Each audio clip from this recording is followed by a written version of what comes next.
প্রিয় দর্শক আসসালামু আলাইকুম, স্বাগত জানাচ্ছি রয়্যাল বাংলা টিভির সংবাদে। সাথে আছি আমি শায়লা শারমিন। এখন দেখবেন ঢাকা থেকে প্রতিনিধির পাঠানো ভিডিও চিত্রে রয়্যাল বাংলা টিভির সংবাদ।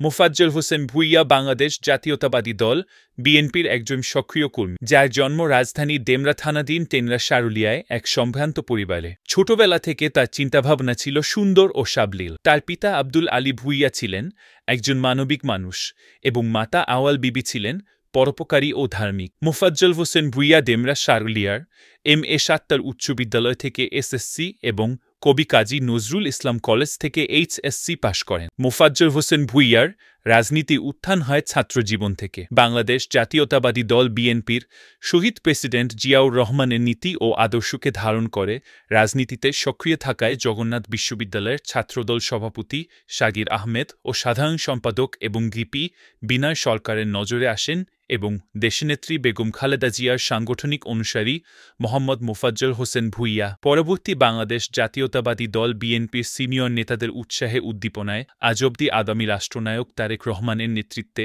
দলের জন্য নিরলসভাবে কাজ করে যাচ্ছেন আওয়ামী দুঃশাসনে মামলা হামলার শিকার ত্যাগী ও জনপ্রিয় নেতা মোহাম্মদ মোফাজ্জল হোসেন ভূঁইয়া। বৈষম্য বিরোধী জুলাইয়ের ছাত্র আন্দোলন থেকে শুরু করে 5ই আগস্ট আওয়ামী শাসনের সরকারকে ক্ষমতাচ্যুত করতে সফল ভূমিকা পালন করেন মোফাজ্জল হোসেন ভূঁইয়া।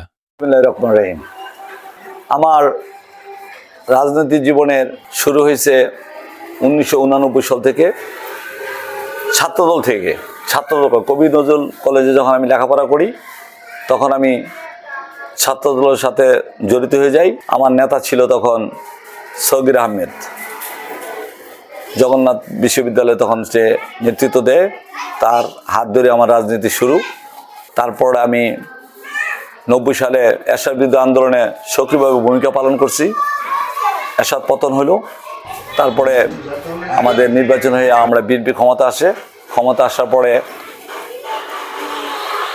সাবেক 3 নং ওয়ার্ড মহতোয়াল ইউনিয়নের 3 নং ওয়ার্ডের সেক্রেটারি হিসেবে আমাকে দায়িত্ব দেয়।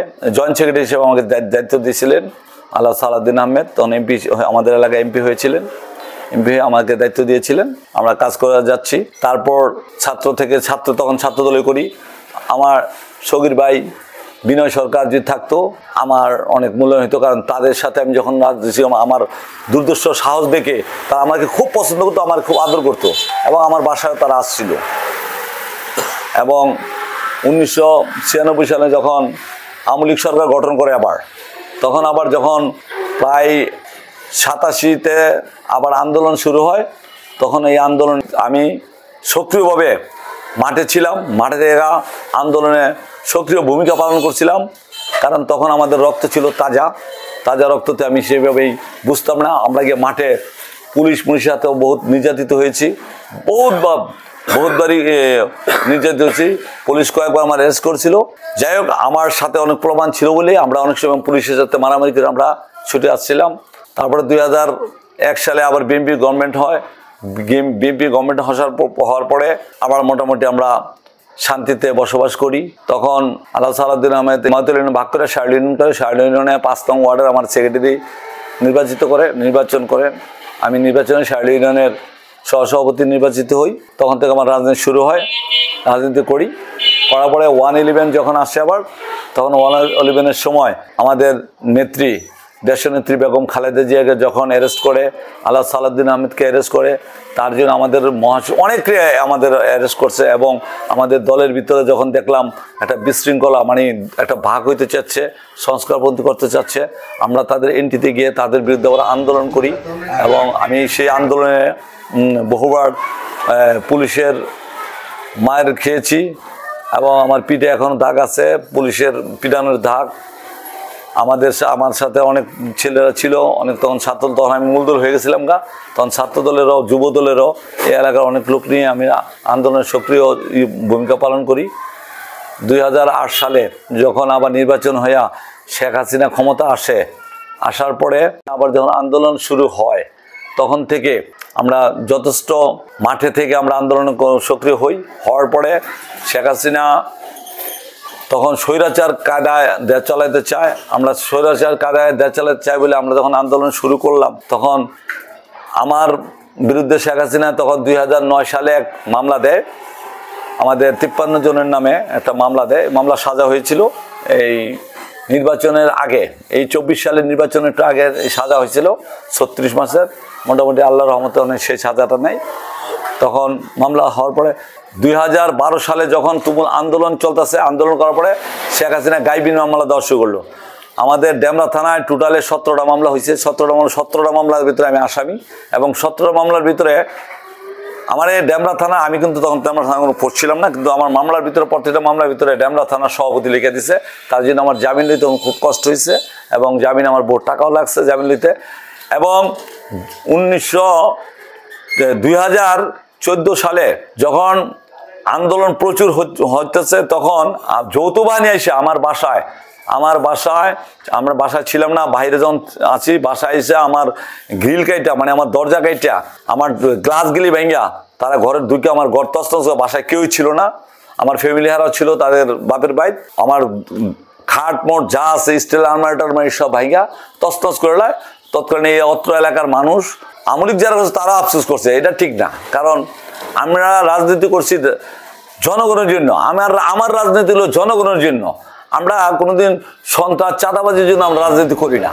এবং বলছে যে সে ভালো, তার দোষ থাকলে একটাই, সে রাজনীতি করে। আমার দোষ ছিল একটা, আমি বিএনপি করি, এই আমার অপরাধ ছিল, আমি বিএনপি করি। তার জন্য আমার নামে এতটি মামলা, আমার বাড়ি হামলা, 3বার আমার বাড়িকে হামলা করছে, 3বার। টোটালে 2014 থেকে 18 পর্যন্ত 3বার খালি আমার বাড়ির ভিতরে, মানে আমার বাড়ির গেটই কাটছে, একবার দরজা কাটছে, জানালা গ্লাস টালাস ভাঙছে। এটা আসলে কোনো রাজনীতি করলে দেন এতটা অন্যায় হয়ে যেত গা, আমি বুঝতে পারতাম না, জানতাম না। এটা শেখ হাসিনা শিখাই গেল আর কি। তাই শেখ হাসিনা স্বৈরাচার এরকম একটা ছিল, মানে বিএনপির প্রতি এত আক্রোশ ছিল, হ্যাঁ, সেটা বুঝাবার আমাদের টাফ ছিল। তাই এরপর থেকে 2018 সালে একটা নির্বাচন হলো, সেটাও দিনের ভোট রাত্রে হলো। ওই ভোটেও আমরা মাঠে ছিলাম, তখন দেখতে আমাদের মাঠ দায়িত্ব দেয় না। তাই আমাদের নির্বাচন 2008 সালের নির্বাচন কিন্তু কোনো ভোট হয় নাই, নির্বাচন হয় নাই। কারণ বাংলাদেশের 300 আসনে কোথাও কিন্তু নির্বাচন হয় নাই, সব রাতে ভোট দিছে। সব জায়গার ভিতরে রাইতে ভোট দিয়ে তারা 30% রাইতের ভোট দিয়া তারা নির্বাচন ফলাফল ঘোষণা করছে। দর্শক শুনলেন এতক্ষণ একজন শহীদ প্রেসিডেন্ট জিয়াউর রহমানের নীতি ও আদর্শের সৈনিক এবং মানবতার মা বেগম খালেদা জিয়া সাংগঠনিক অনুসারী ও আগামী রাষ্ট্রনায়ক তারেক রহমানের নেতৃত্বে মাঠ পর্যায়ে কাজ করে যাচ্ছেন সেই রাজপথের লড়াকু সৈনিক, ত্যাগী নেতা, যিনি ছাত্র জীবন থেকেই তার রাজনৈতিক জীবন শুরু। সেই ছাত্র রাজনীতি থেকে আজও পর্যন্ত বাংলাদেশ জাতীয়তাবাদী বিএনপিকে ভালোবেসে বিএনপির সাথেই আছেন, মাঠ পর্যায়ে কাজ করছেন এবং বিভিন্ন সময়ে সেই আওয়ামী শাসনের সেই দাঙ্গা হাঙ্গা মিথ্যা মামলায় জড়িত হয়েছেন। সবকিছু উপেক্ষা করেই এই সাহসী নেতা মোফাজ্জল হোসেন ভূঁইয়া বিএনপির কাজ করে মাঠ পর্যায়ে বিএনপিকে উজ্জীবিত করার জন্য নিরসভাবে কাজ করে যাচ্ছেন।